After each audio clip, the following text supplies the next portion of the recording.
Hey, everybody. Welcome back to The Collective. We have another awesome show for you today.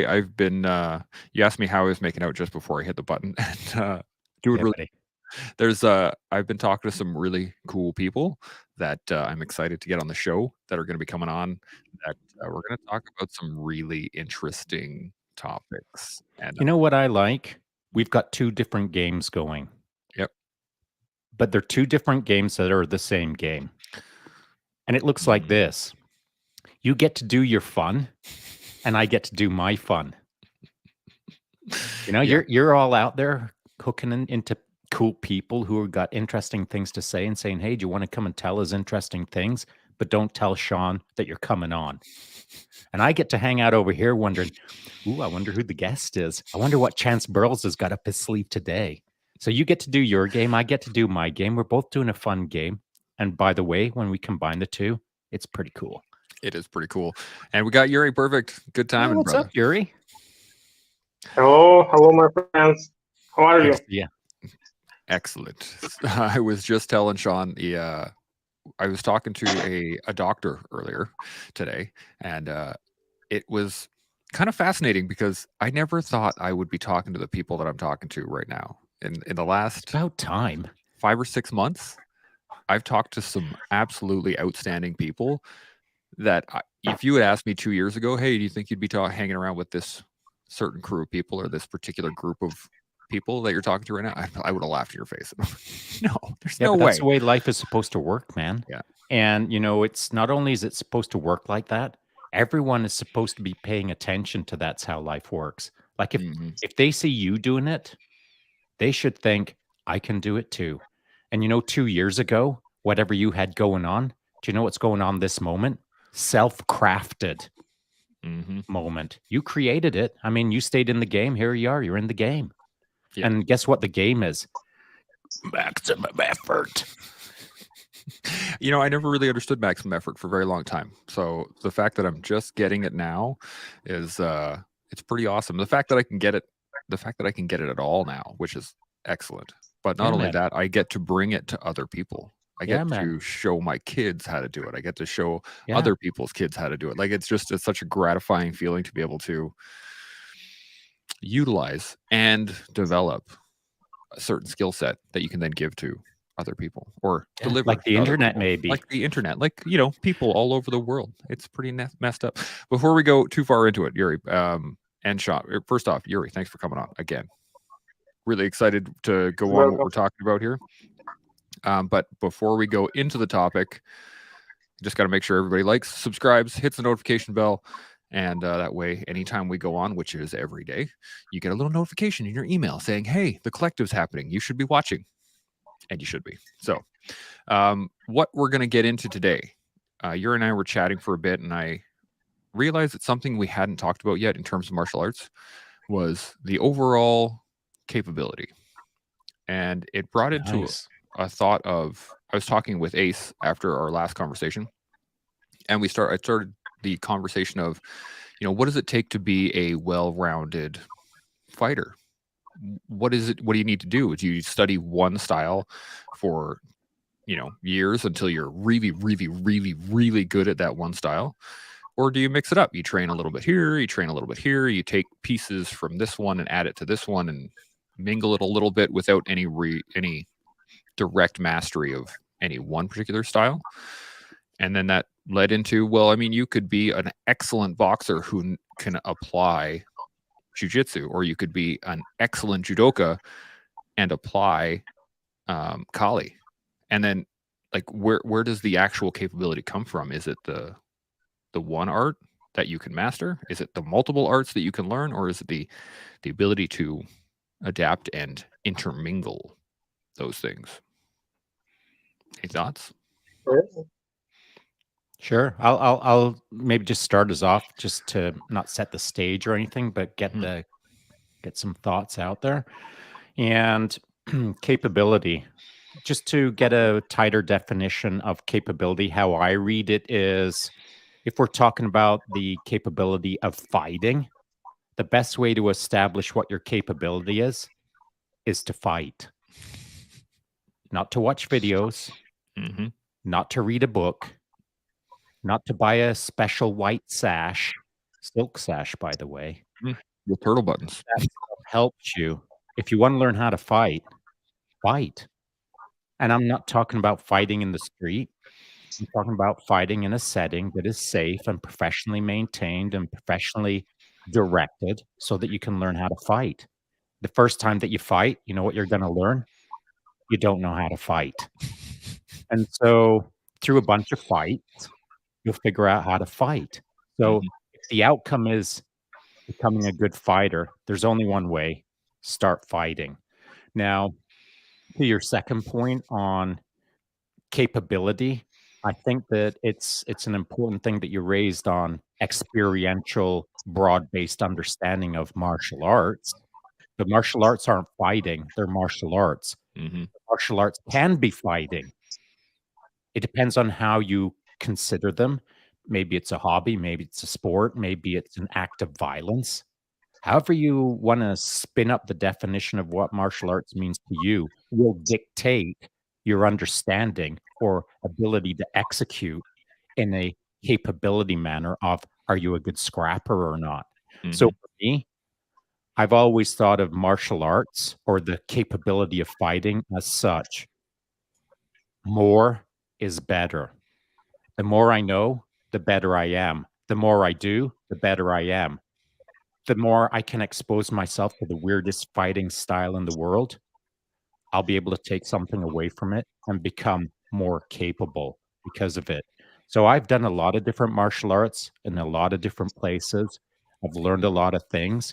Some of it I kept, some of it I threw away, and I combined it all together in the style called Shaun, whatever that means.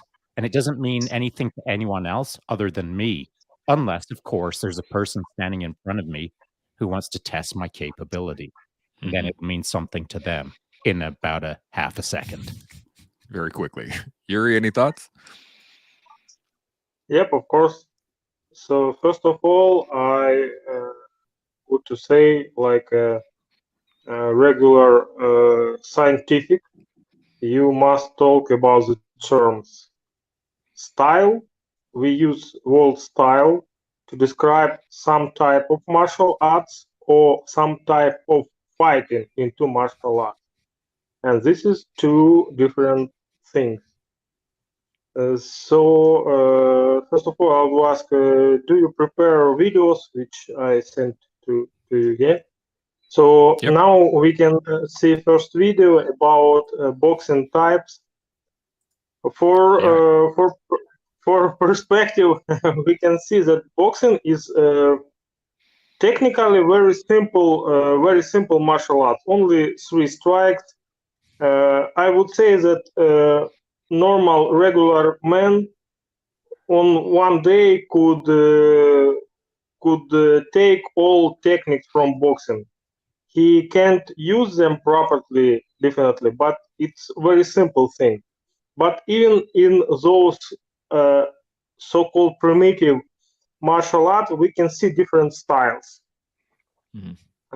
So could we see first video? Yeah, absolutely. I'll throw it up right now. I just want. Bam. What? There we go. Let's hold on a second. Let me just. There we go. Okay, so this is going to run us through some different styles of boxing itself, just to preface it a little bit, and then we can break it down here in a second. So here we go. Before you hit play, can you kill the volume on yep. that? Okay, just in case it throws up a red flag. Absolutely. Here we go.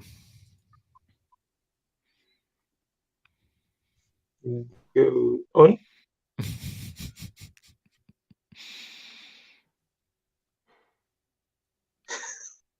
It's more like funny videos, but what we could see there. So we could see different ways how to win into the boxing. Maybe you like Mike Tyson. You are very strong, not very big. By the way, anyone who talk about Mike Tyson, many guys forget that Mike Tyson was small guy for heavyweight. He's not a big. He definitely small. And guys, did you see the last UFC championship where greatest John Jones came back? I did Yeah, I not. You saw it. don't Yeah. see this one. I always say that if a heavyweight guy came into the middle heavyweight came into the heavyweight, he has always has one strong side. It's a speed. All guys, smallest guy hitting faster than bigger guys as regular. So even in boxing, we could see the different style. Why that? First of all, because people are different, have different physical and also mental some capabilities. Someone like to attack, someone like to counter, someone like to hit a lot of fights and do some tricky things. Someone says it's too hard for me. I won't just hit once and that's all. So when we started talking about the styles, we can say first of all that some one style is not for everyone. Yeah. By the way, it's a problem for I would say from um, business thing because if you good coach, good trainer, you on one on someone step you can say to someone of your students, sorry guy, I can teach you because my style, my school is for guys with some physical and mental health and other things you can fit for us. Yeah. If you really good sport, I would say sport guy. But when we talking about martial arts, we can say that we can remember that they begin as a way of life and way of war, and we can imagine it. So you boxing coach and some young guy came to you and say, I wanna teach the boxing, and you see that he is sick, he is thin, is mentally weak, and you say, well guy, you better go to the bike or to swimming or someone. Yeah, it's normal thing for our today's society. but if you imagine you in an, for example, in an ancient China, you are boss of some, I'd not say gang, but family. In this time, it's pretty similar, by the way. And your family are very important, and your way is way of warrior. And you have your son, your nephew, some other guys from your family, and they are different, but you need all of them to create your own society, your own, would say, gang. Yeah. And you can say for okay guy, you don't you too weak for us. No, you must train him. Yeah, I think that's a And great point. The fact that you need to be able to be aware of your own personal strengths and weaknesses, like physically, because this happens in jiu-jitsu quite a bit also, is not just boxing, not just, I think it's in every martial art, is that you have to learn the basics, but then you have to be able to apply your physicality to it. So my brother, an example, 3rd degree black belt in Taekwondo, he's 6'8". What do you think he does when he fights tournaments? He uses his range and his speed. Oh, in a Taekwondo tournament. Oh, I thought you meant live. It would be he loses. Well, we can get into that in a second. Oh, I think we just did. Okay. Well, Thatch, good morning. Nice to see you. But this is part of the conversation, right? Is that if you at a high level, like he is really fast. My brother specifically, his kicks are absolutely amazing, and he has unbelievable range just because the length of them. And him and I have had this conversation before, where he's probably going to get 1 or 2 shots in, and they better be good, because if I get close, he's done with jiu-jitsu versus taekwondo. But I think what you're saying is that it's really important to understand that you have to be able to use your what you physically are. If you're a big guy in a boxing ring, if you're really strong, I mean, you can power punch like this for quite a while, but you'll wear yourself out. If you've got speed and you want to dance like Muhammad Ali, use it, right? If you if you want to be able to go long fights and just wear people down, you can use the Mayweather. There's lots of different styles within boxing. It's all basically the same. Yuri, you had a point? And if you want to have a lot of money, you must move in like the last of the boxing styles, like Floyd Mayweather. Yeah, he's pretty quick. Well, not just quick, but he uses the what I would consider like a sport version of the combat art, right? You look at sport jiu-jitsu, there's a lot of things in there that are just sporty, that wouldn't really apply to real life. Same thing in boxing, where there is a point system. Even in UFC, where it's pretty open, there's a level of gamifying within the system of combat, right? And this is the struggle between physical capability and the sport, right? That's where you have someone who could absolutely destroy somebody, but has to do so within the confined rules of whatever sport they're fighting in. I mean, is that... I think there's a big difference between what I'm thinking and what we're talking about. We're talking about boxing, which is entertainment. Ooh. You see all 4 of those styles, they were all developed through initially maybe effectiveness for that particular body type or that particular mindset or that particular fast twitch or whatever. Their skills were developed based on who they are. And then at some point, it morphed into entertainment. Ryan Garcia doing his little flash dance there, and I mean the movie Flash Dance, as he was doing his little thing, how effective is that? Zero effective. That's all showmanship. That's all entertainment. That's all put another $1 million on my contract and I might sign that contract. That's for the crowd. That's the flair. That is not capability. And so what happens with a art or what happens with a combat style, the moment that the spotlight shines on a person, guess what? Now they're an entertainer. And so that style that may have been effective for them at some point then got all flared out and stopped being as effective as they could have been. They spend their time evolving their fight ability into the entertainment ability. And that entertainment time could have been better spent becoming more capable. So that's my first consideration. My second thing is this: watching those 4 styles, anyone who's out there thinking, you know, I kind of align with Mike Tyson. Well, guess what? Now you've just made an arbitrary choice and decided your path forward based on something that appealed to you visually or emotionally. You thinking, yeah, Mike Tyson, he's rad. I want to be Mike Tyson. And you have pre-selected a style that has no relevance for you.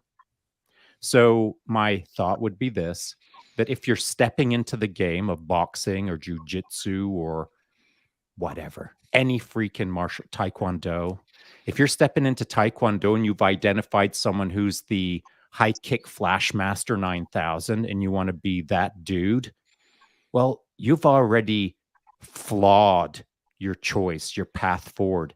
You've decided what you want to be before you even know what you are. So you need to enter into whatever martial art, any sport, whatever, clean slate. I mean, you can do your research. You can figure out who's who in the zoo. You can look at all of the boxing legends and think, wow, boxing fascinates me. But don't ever on day one step onto the mat or into the ring or onto the concrete floor and think, I'm going to be Mike Tyson. You don't even know what you are yet. Let it unfold for a while and then figure it out. That's a great point, especially in terms of capability. And I was hoping that you would get into it because it applies not only to fighting. This applies to life.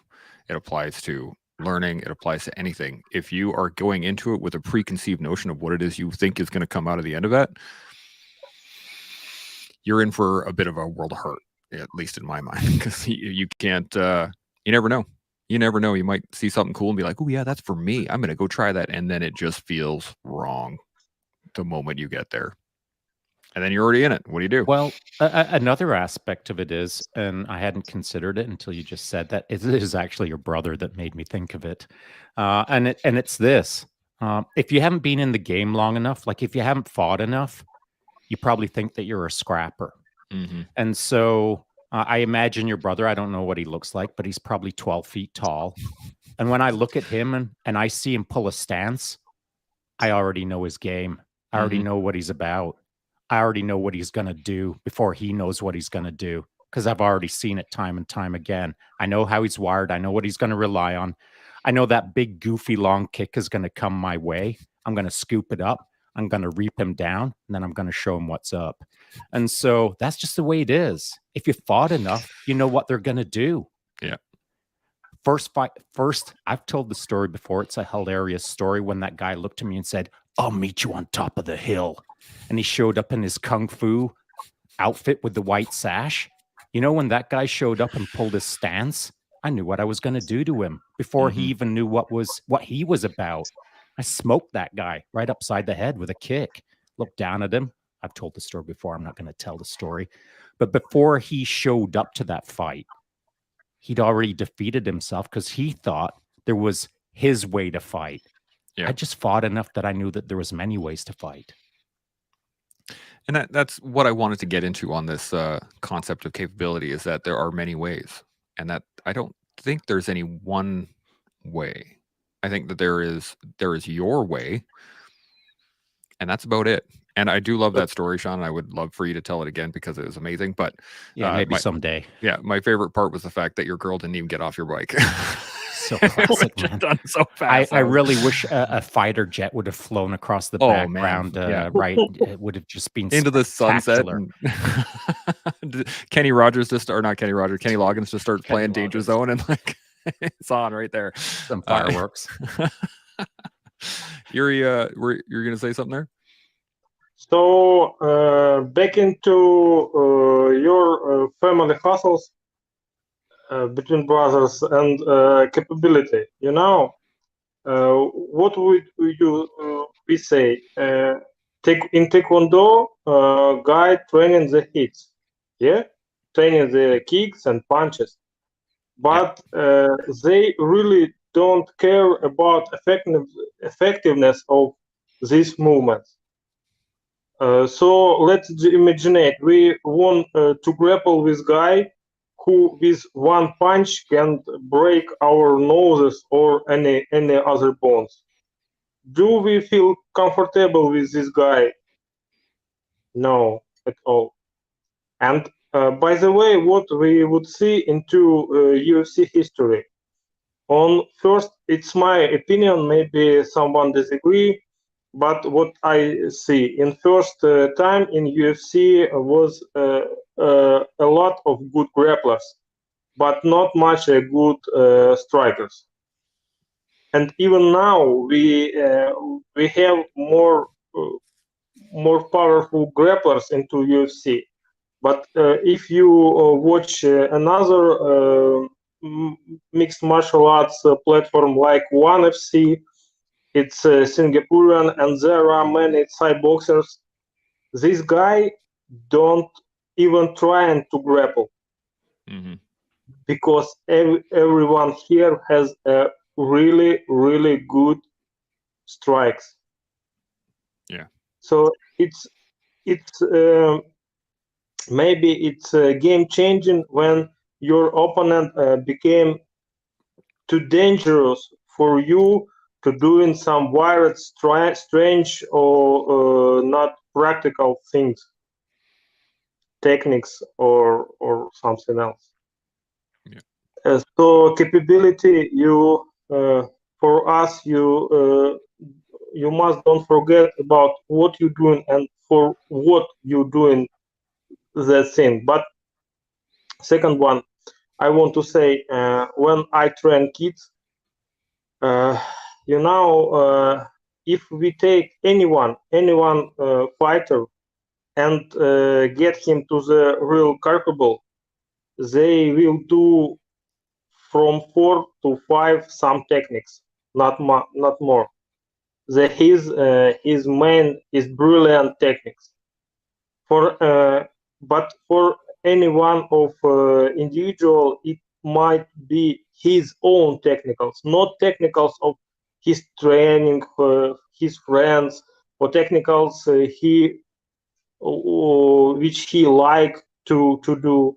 It must be technical which proven into the training fights, and even in really fight. Yeah. But That, but but for development, we must take so much techniques for individual which we know as a coaches, and then we might to choose techniques which was again physically and mentally fits to this person. This is our as coach, this is our way, our job. mhm. But Can I throw something in real quick? And it's something that Yuri said right at the start, and it was in respect to I don't want to throw Taekwondo under the bus, but it's going to make a good example of ineffective martial arts in a real fight. Mhm. Period. It's ineffective for this reason. They don't try to kick each other's head off. They point fight. It's tippity tap. I'm going to tip tap you as gently as possible. And at some point in that style, your first black belt or your 3-stripe black belt in Taekwondo, you still don't know how to fight. You know how to choreograph. You know how to ballet. You know how to tippity tap. And so you don't know how to fight. You know how to dance. Mhm. And I know this to be true, that I've just met too many people who've told me this story. I've got relatives, cousins, and their kids are. I remember we were over in Ireland, and one of my cousins was explaining to me how their kid was had just got their black belt in Taekwondo, and went on to explain how Rad Master 9000, that is. Evan was in the kitchen at the time, and Evan and I kind of did this, like, didn't let anyone see. We didn't roll our eyes. We didn't guffaw. We didn't laugh out loud because, I mean, it's laughable. What we did do is kind of do one of these. Mhm. Gave each other a quick glance. We didn't even smirk, but we both know what's up. There is no 14-year-old Taekwondo black belt that is going to kick my ass in the world. Mhm. That's just the way it is. And here's why. Because they've never been punched so hard in the head that their world explodes. Yeah. I remember the first time I got punched that hard, it put my nose on my cheek. My nose was completely 90 degrees, resting on my cheek. Yeah. And I've had my nose broken 4 times, and I've been punched in the face so hard that I feel like I'm another year older just because of that. When you get punched hard, like, I mean, so hard that the whole world does this, pow. Mhm. It's at that point that you get to decide who you are in the moment. And here's who I am. When I get punched hard in the face, I target lock, and I'm Game going to on. give it to you twice as hard. Yeah. Like, I'm going to try to knock your head into the next grid square, which is what I've done many a time. I've been Mhm. punched in the face. I don't like it. But when I get punched in the face, it lets me know what I'm just about to do to them next. That is the branching point between a scrapper and a Taekwondo black belt who has grown up in a system learning to tippy tap and think that they're awesome, when in fact they kind of suck. They're their own worst enemy because they think they're a badass, but they've never been punched hard in the face enough. It's I think Mike Tyson said it actually was like everyone's got a plan until you get punched in the face, something to those effect, right? And it's true. When you first get clocked, I think the very first time when you see stars after getting a shot, it's enlightening to say the least. But it also, when you're talking about particular skill sets like Taekwondo or even some of the other more balance-oriented styles, like when I studied wushu, a lot of it was based on balance and being able to be, on your own center line. If you take a shot and your balance is now discombobulated, your whole style is gone. Like everything that you have built upon over the years of working on this one movement or these 7 movements over this balance, out the window. Well, when you're out the window happens, and I've literally done it. I've seen it. When I smash someone hard once, like we'll call it a sucker punch for lack of a better term. Mm-hmm. But when I smash someone and they immediately drop to their hands and knees, and the first time they look at all the blood that's flowing out of their nose onto the ground, when they start looking at that pool of blood spread on the ground, that's their first moment of reality. Like up until that point, they had all sorts of ideas on what fighting was going to be. They kind of had this fantasy in their mind of, I'm going to do this and I'm going to do that and I'm going to get revenge against that guy who back in grade 3 did that to me. This is my moment. Mm-hmm. And all of a sudden, their moment that they built up in their little head, this fantasy world of fighting is tippity tap, it all gets shifted when they're looking at the pool of blood on the ground as they're just about to vomit. It's life-changing if you have never, ever been cracked so hard that you get to decide, oh, that's how it works. Yeah. Like I said, enlightening for sure. Urij? Briefly, there are no problems with some styles. There are problems for practicing of your martial arts. And second one, but imagine back into the ancient China. We have 2 guys which know the same techniques. They the same physically and the same mentally.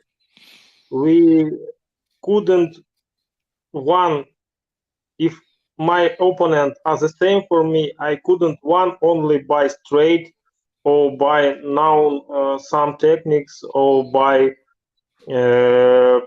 prefers into mind, and I must to find some way to win this guy with my techniques or tactics, and this thing for made my new style. So the second video I wanted to show the difference between one of the most interesting as for me styles into ancient wushu, Chinese wushu. It's an Xinyi, Chuan, and Baguazhang. Mm-hmm. And in this video, you could see 3 moments, 2 forms from Xinyi, Chuan, and Baguazhang, and then some very famous as in Ukraine film with Jet Li, who shows these 2 styles into the fight. Mm-hmm. I would say already, first of all, in movie, they totally unreliable, but you could see the difference. So please see the forms. It's not the perfect thing. It's not, but first of all is Xinyi Chuan, and you see the guy moving straight. He moving just on one line, because Xinyi Chuan creating like fighting style with a spear. So when you have spear, long stick, you might first of all movement straight front or back, especially when you into some column with your friends. Mm-hmm. So wow, it's a very tight. He's moving on a tightrope. I mean, it's a very, very tight balance point that he's working on. It doesn't look very stable to me. It looks pretty on a dry concrete floor and good lighting, but it doesn't look very stable to me. And another thing, it's we can see the Bhagwan style, which main movement is a circle. Yeah. So we could see. I did a little bit of Bagua back in the day when I was studying wushu. We did a little bit of Bagua, and it was again very flowy, great movement, fun to do, difficult to apply. I disagree. But with a plan, we could see the thing into the movie. Yeah. But what we wanted to see, the moving passer, straight against the circle. And Jet Li shows to us the difference between its movie the one, if someone see it. So taking and deflecting by movement of Bhagwan style guy. Yeah. It's definitely realistic. Stylized for the movies, for sure, right? Like this is... Well, I mean, he was never a scrapper. He was a dancer, if I recall. Jet Li? Yeah. Yeah, Jet Li, and even Statham on second roles, but... Yeah, it was fun. It's kind of a fun movie, but I think... Shaun, you were going to say you disagree with the fact that Bagua was difficult to employ? I do. And so, I mean, I love Jet Li. I love all these characters, these actors, and I just talked about it in my live chat just before I came on here. And someone had mentioned that, hey, Shaun, Liam Neeson, you could be Liam Neeson. And I made the general comment that Hollywood actors kind of make me laugh. They're kind of hilarious. They're actors. I mean, they're not tough guys. They're not talented as martial artists. If I punched any Hollywood actor in the face, they'd head home and cry. And that's just the way it is. I mean, maybe there's a handful that are tough guys for real, but mostly they're just actors pretending to be what they're not. So I like Jet Li. I like all of the actors out there. It's fun. If they showed up as a 14-year-old acrobat, they get put in the movies, and now all of a sudden they're a Bagua Master 9000. It's fun. It's entertaining. The difference is between entertainment and reality. And so we just watched a little bit of entertainment, Bagua, but does entertainment Bagua work in the real world? I don't know. But if you go back and take a look at the most recent BJJ video I put up of Evan and I, you'll see a moment where we're in stand-up, and I'm not going to recreate it. You'll have to go back and watch it to see me do Bagua. And we're standing up. I'm controlling his hand, and then I'm controlling the center line with the outside of my forearm, and he's trying to do things, and I'm controlling it with this, and I'm manipulating. I'm riding his energy, and I'm shaping it in a circular fashion where I'm directing and redirecting his energy, and I'm just controlling it with my inverted forearm, just like this. And you'll have to go back and you'll have to watch me do the snake dance with my forearm against his trying to control arm. And so we hold that space for about 10 seconds. And I'm not trying to defeat Evan. I'm trying to organically teach him Bagua. He doesn't know how to spell Bagua, nor does he need to. He just needs to understand movement, how to apply it in the moment, and then incorporate it into his repertoire of combat arts. And I think that's the part that is that's how I've lived my life. I haven't just taken one style and thought, I'm going to be a Taekwondo Master 9000 and that's all I need. If there's a martial art out there that I think is cool, that I've never done before, and someone can show it to me, bring it.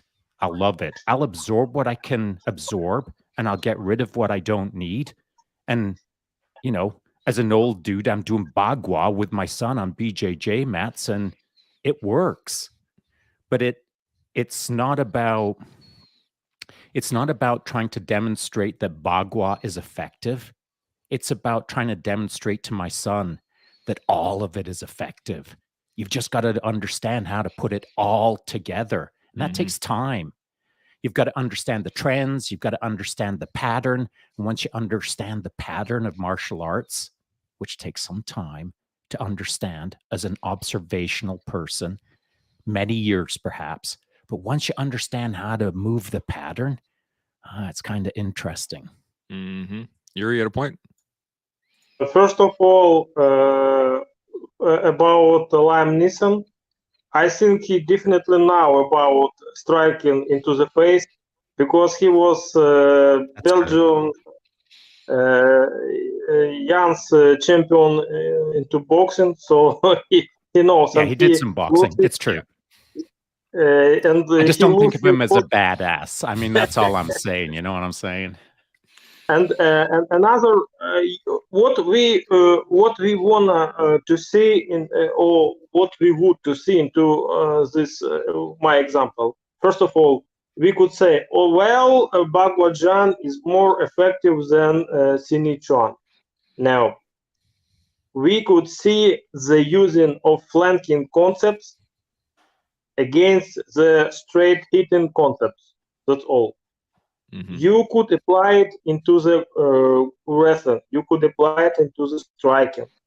You could apply it into the fencing, into the shooting, in every aspect. But if you practice this thing, you might to understand why you practice and what. I think the in modern words style now it's a way to get into the onto the to the some target. Yeah, it's just a one way, and we have to the top of martial arts, but we have some ways to get into the top. You could start it from boxing, you could start it from grappling, you could start it from anyone. But if you want to get to the top, you must go on some way, and this way he can't be easy. This way can't be without blood, without a pain, without some struggling. It's just a way. Yeah. Which way do you choose doesn't matter at all. I think the real key thing that we've been talking about in general is capability is being able to receive and integrate information into your style, whether it's martial arts, whether it's life, whether it's shooting, whether it's anything. You should be able to look at anything new and go, what can I learn from that? And then integrate, whether if it's viable, cool, integrate it into your game. If it's not, cool, let it hit the roadside. There's no real this is the style or this is the art or this is the whatever. Doesn't matter. What works for you? There's always a base level, right? Like you said, in boxing, there's like 8 punches total, right? You got hooks, you got crosses, you got jabs, you got maybe 8 punches total. And it's just how you apply those 8 punches that determines whether or not you are, whether or not you'll win any engagement. And it's the same thing in jiu-jitsu. There aren't that many moves. You just apply them in different manners. It's the same, and et cetera, in life, in everything. We got a comment here from Gerben. He's talking about something from earlier. I didn't want to drive this into too much, but he says, I did that in BJJ. At 6'4", 260, I had a teacher whose competition weight was less than 130 pounds, and he is an amazing BJJ competitor. So I wanted to do everything he did. Yeah, but I decided that was going to be that I decided that was going to be me, and that is still stuck in my head, even though I should know better by now. That's a great point as to what we were saying earlier is, and I've heard this before from other people, is that the first thing you learn in anything new is usually the thing that sticks in your head.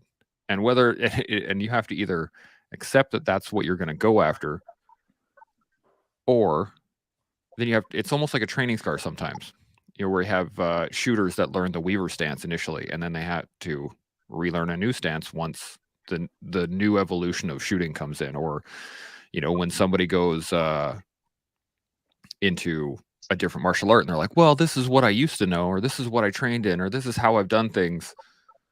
Well, this is new. Now you have to integrate your old stuff into the new stuff. You have to integrate new stuff into the old stuff.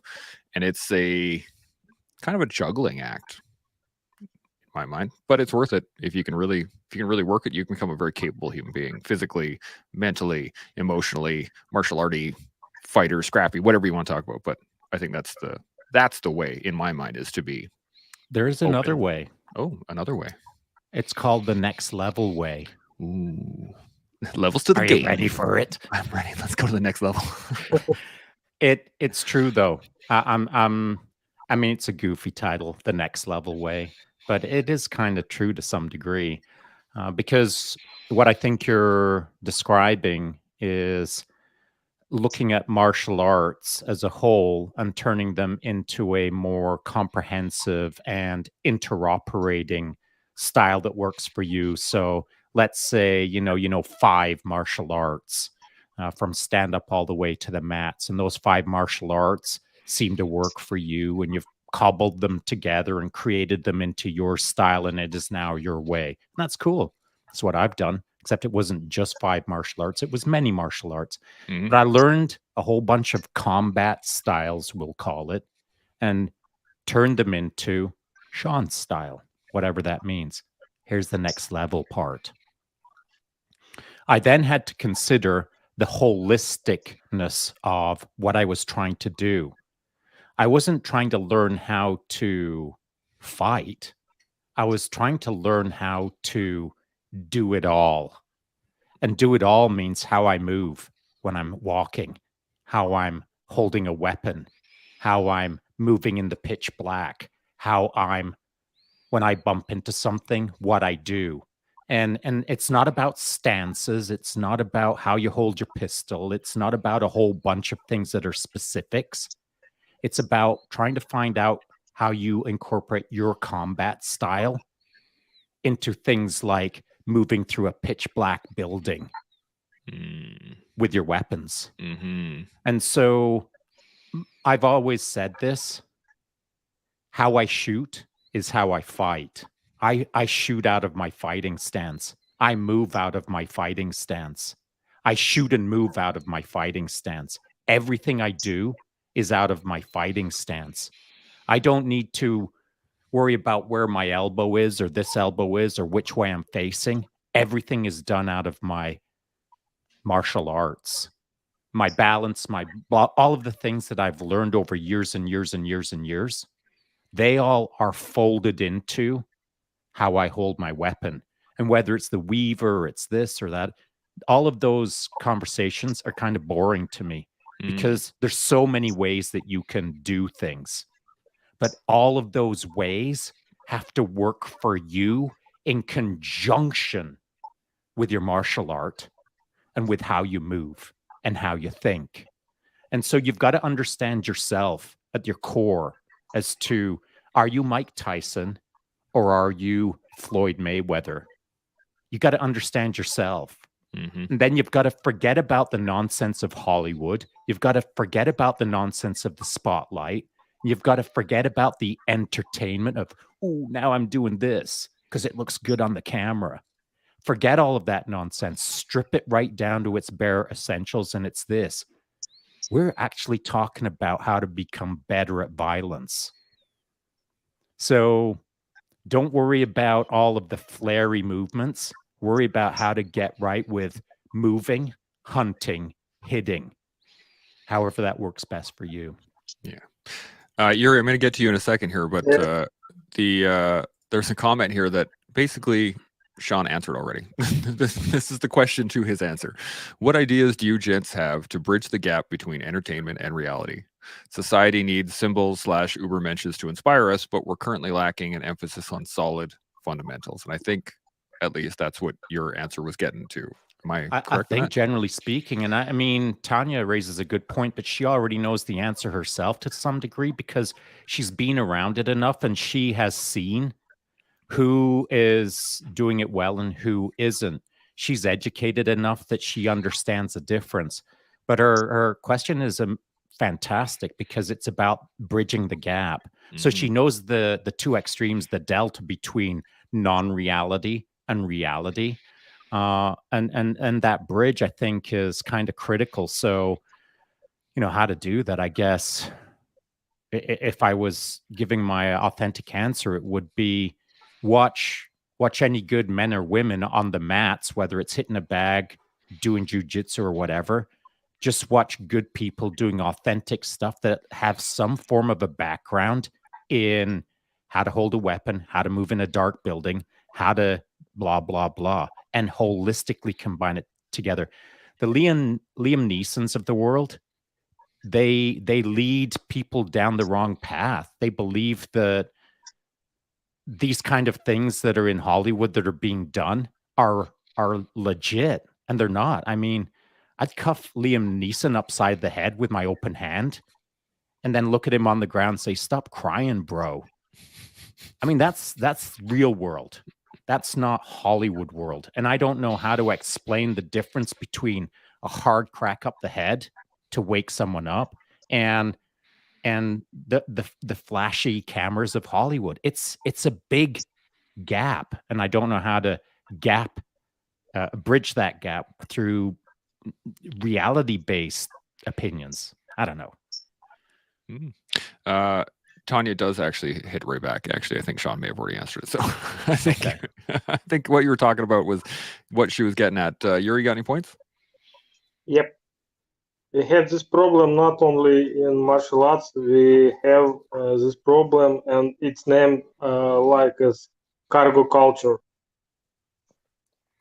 When someone do wooden airplanes and thinking that it also can fly. So if you want to understand this problem, please read about cargo culture, and you was surprising about how many things we have in our regular life with this thing. You really were surprised. People think that if they wear some merch, they become to the. If they put on the Pathfinder named hoodie, and they became such cool as Shaun. Not, Well, I hope they're cooler because I'm not that cool. But you raised a good point. Really big problem. It's a good point. It's really, yeah. So back into our speaking about martial styles and capability, you also must understand why you practice this or that type of martial arts. And the third one, it's a short lesson from Lim Morrison. It's very, for me, respected guy who created Urban Combatives. And if you see this video, if we can, please put on and do the volume on, because we need to hear what he says. And counting how many sporting techniques do you see in here, please? Let's watch and find out. Okay. Okay. So there's a lot of language in there, but we're gonna bypass it. Sorry, but it's British. Yeah. But I mean, you can see a lot from what is being. You don't need to hear all of that. Yeah, you can definitely see what's being done, and I think it's very important. Adam in. Dan's third generation instructor in UC. Haven't seen him for a while. Mikhail here, let's say, and Adam here. And they're both kind of imposing their will. The last place I want to stay is here in the middle. What I would seek to do would be, as these people move towards me, is to move to the outside and get one of them to reorientate to me. Before the other one moved, I've then stacked a potential line, which allows me to deal with one whilst looking at the other. What flanking will do is it will give me that active stacked line much faster, much more dynamically. So passive flanking would be contact management, passive stacking would be contact management, and active stacking would be from here right flank. And the action of me flanking, that's to deal with one, and then potentially deal with the other. So I can go one-on-one, one-on-one. Much better than 2-on-1, and me in the fucking middle, right? So allowing the principle of flanking allows me to get to the outside. So understand that this man is most dangerous right here in front of me. So he's got 2 fists, 2 knees, 2 feet, 2 elbows, head and a mouthful of teeth. So this is his battle zone, right here. Right? This one is the same. If I stay here, this is a fucking war zone. If I try to do anything preemptively from here, I hit him, he hits me. If I hit him, boom, he hits me. So I need to buy a moment in order to be able to hit one without getting touched or compromised by the other, right? So flanking here will allow me to do that quickly, right?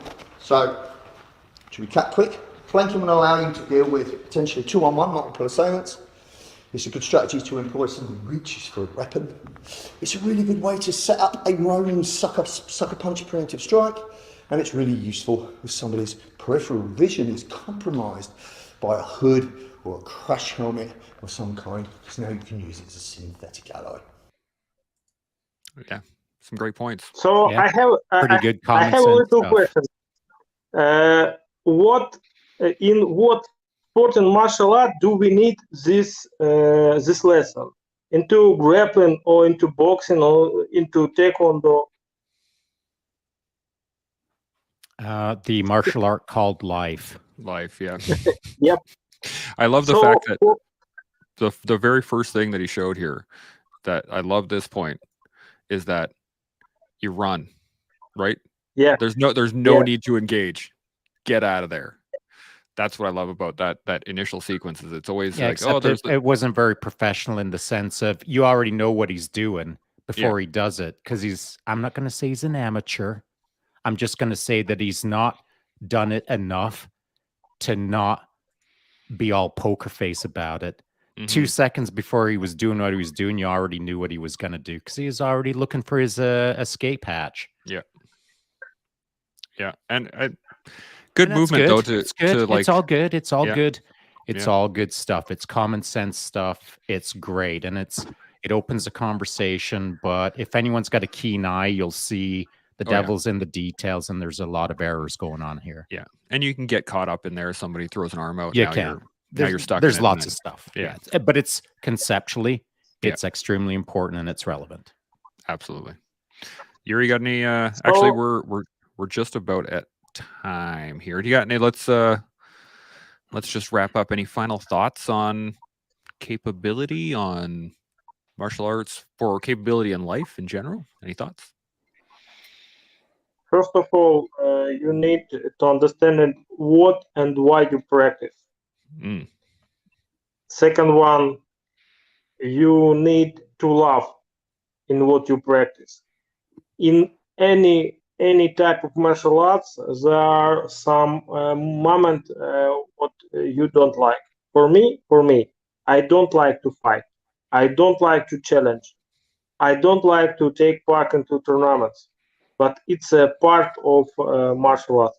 I don't like to hit the person who did nothing bad for me, but in competition I might to do that. So I don't like the thing, but it's a way to practice it. And for this perspective, you might understand it, who are you and why do you practice, and understanding that if title champion of your city into for example into boxing or BJJ, it's not defending against street gangs.